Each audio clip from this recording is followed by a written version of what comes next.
Salam Indonesia. Anda menyaksikan berita terkini bersama saya Pradana Adiputra. Tahun 2022 diharapkan menjadi tahun kebangkitan semua sektor kehidupan pasca pandemi COVID-19. Untuk itu varian baru COVID-19 yakni Omikron harus bisa dikendalikan. Jangan sampai varian ini menyebar seperti varian COVID-19 lainnya yang berdampak signifikan terhadap kehidupan. Rektor Unhi Denpasar Profesor Dr. Hewan Imade Damriasa MS berharap varian Omikron tidak memberikan dampak seperti kasus tahun sebelumnya. Kalau ini bisa dijaga, tahun 2022 adalah tahun harapan terutama bagi Bali karena Bali dipercaya sebagai pelaksana presidensi G20.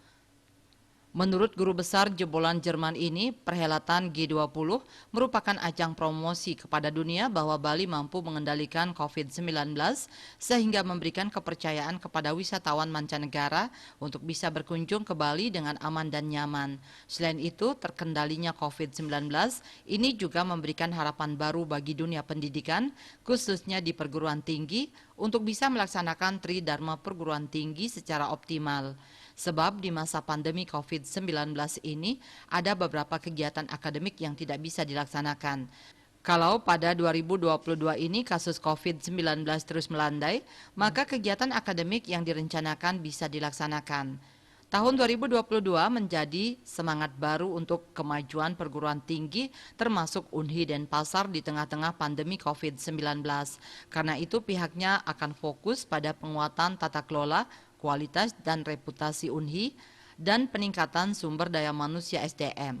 Menurut Profesor Damriasa, 99% kualitas perguruan tinggi ditentukan oleh kualitas SDM, yaitu dosen, mahasiswa, dan tenaga kependidikan. Winata Bali Post melaporkan. Untuk mencegah penyebaran COVID-19, ingat pesan Ibu selalu terapkan 3M, wajib memakai masker, wajib mencuci tangan, dan wajib menjaga jarak, serta wajib menghindari kerumunan. Dengan penerapan perilaku 3M, Indonesia segera terbebas virus corona menuju Indonesia maju. Update terus informasi Anda dengan subscribe dan like YouTube channel Bali TV @newsbalitv. Pemirsa, tetaplah bersama Bali TV.